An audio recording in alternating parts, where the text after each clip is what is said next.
Muy buenas, premiados y premiadas. Estamos aquí para hablar de otra nueva película, en este caso uno de los estrenos más esperados en el mes de febrero. Estamos hablando de Priscilla, de Sofía Coppola. Sofía Coppola es para mí una directora que nunca hay que perderle la pista. Hace poco estuve hablando con unos amigos sobre la carrera de la hija del maravilloso Francis Ford Coppola, que gracias a su talento consiguió tener un nombre propio, sobre todo en sus inicios, considerándola una de las directoras referencias. El comienzo de ella es brutal, Las Vírgenes Suicidas, Lost in Translation, María Antonieta, es una bestia parda. Luego sí que es cierto, que es una crítica recurrente y tenemos que hacernoslo mirar todos, que es que creo que no, muchos creemos que no ha llegado a alcanzar las cotas de genialidad que tuvo en sus inicios. El resto de sus películas, no voy a decir malas, como The Bling Ring, como por ejemplo el remake que hizo del Seductor, no acaban de funcionar del todo, aun habiendo cosas muy interesantes. Por lo tanto, había muchas ganas de ver qué nos proponía con una película que ya por la temática, pues iba a ser, digamos, vamos, carne de cañón para que todo el mundo pusiera la mirada en su película. Estamos hablando de la biografía, o mejor dicho, en un biopic al uso. Se centra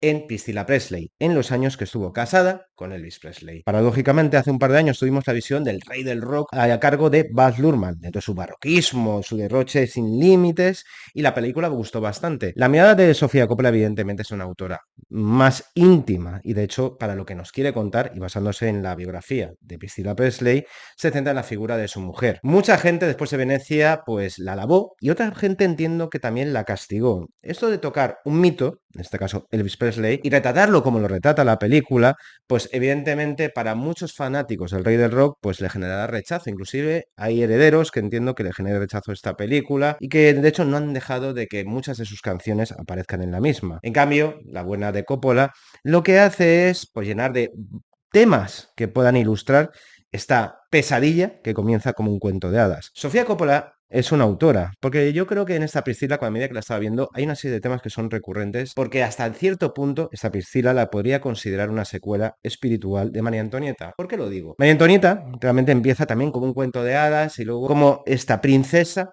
Disney, podríamos decirlo, se ve atrapada en una cárcel de cristal que era Versalles. Aquí, en Priscila, tenemos pues el sueño de toda, digamos, niña que llega un príncipe, que todo el mundo lo desea, ese príncipe más codiciado del mundo, Elvis Presley. Y cómo el cuento de hadas se torna en una pesadilla cuando cae en una cárcel, que en este caso es Graceland. Por ahí me parece que el retrato que hace de película carcelaria, y no lo digo de broma, Coppola se maneja bastante bien. Que haya una serie de críticas recurrentes que entienden que hay demasiada reiteración de los hechos. No voy a ser yo el que les niegue eso, pero creo que la intención de Sofía Coppola es centrarse todo en la interpretación, en lo que dice y sobre todo en lo que no dice Kylie Spaney, que interpreta a Priscilla Presley, porque es el dolor y la confusión que siente la misma frente a los sentimientos que tiene frente a un dios en la tierra que es Elvis, interpretado por ahora el muy famoso Jacob Elordi de Salzburg. La reiteración fundamentalmente es sobre y así de claro, los abusos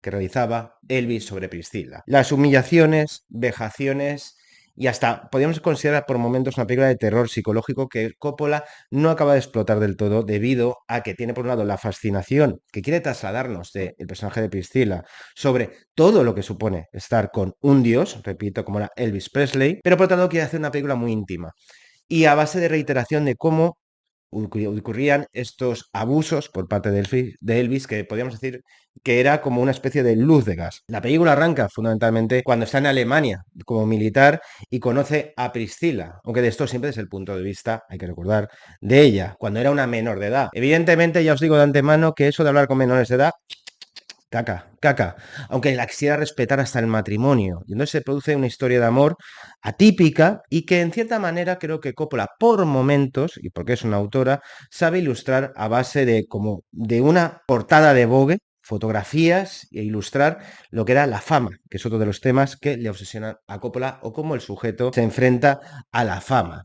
Y entonces tiene un punto de glamour por momentos en la película, bien desde sus inicios, cuando vemos a la actriz maquillándose, de cómo va a ir cambiando su personaje. Pero al final de lo que habla la película, te pito, es de los abusos que tiene constantes el personaje de Jacob Elordi, Elvis, sobre su mujer. De hecho, demasiado reiterativos como el uso de que le daba pastillas siendo ya una menor de edad, para que pudiera conciliar el sueño y haciéndole prácticamente una adicta, te produce una sensación de rechazo. Y ese rechazo es el que entiendo que los fanáticos de Elvis no van a tolerar esta película.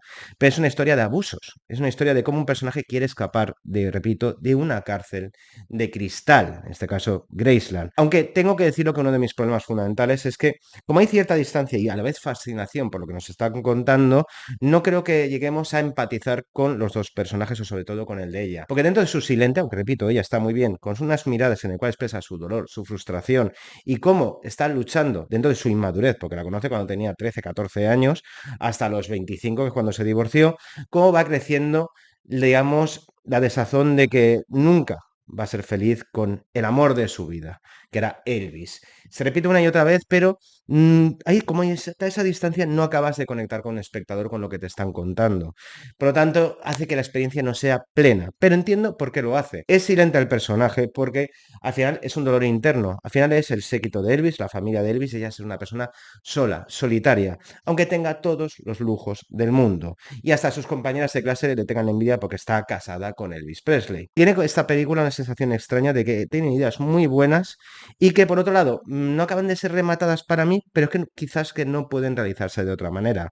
Virtudes, defectos. Si bien es cierto que hay momentos maravillosos en la película, como por ejemplo un momento de felicidad que hace de lo macro a lo micro, que están ellos, que no salen de su cuarto, jugando, tonteando, besándose, queriéndose, y que ahí está la tesis de la película, porque al final todo se derrumba por una mala reacción de Elvis, que casi es una agresión física, y que es cuando empiezan a desatarse las alarmas por parte del personaje de Christina Presley. Y creo que está muy bien resuelto con el montaje y con la música, que por cierto, varios pasajes musicales corren a cargo de Phoenix, ya que el vocalista de Sofía Coppola es el marido en la vida real de la directora. Una película que la verdad genera debate, que sentimos esa fascinación por el rey del rock y porque estamos, digamos, en la trastienda, la cara oculta del rey del rock. También tengo que decir que creo que la película se hubiera beneficiado de que hubiera tenido algún personaje secundario para refrendar el estado emocional por el que pasa el personaje, porque al final a veces se siente un poco apresurado cuando ella saca ese punto de honor y decide abandonar al rey del rock. Esto no es spoiler, que pasó en la vida real. Me faltan secundarios, son invisibles, os lo digo, ¿verdad? Al final solamente es la película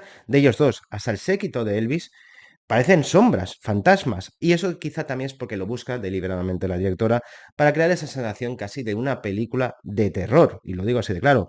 Es que parece por momentos un poco, ¿recordáis la película de Luz de Gas? Pues por ahí van un poco los tiros. ¿Cómo reaccionará el público? Es una película que generará debate, y yo creo que eso es bueno. Y creo que Sofía Coppola, nosotros como espectadores, críticos, creo que tenemos que seguir confiando en ella.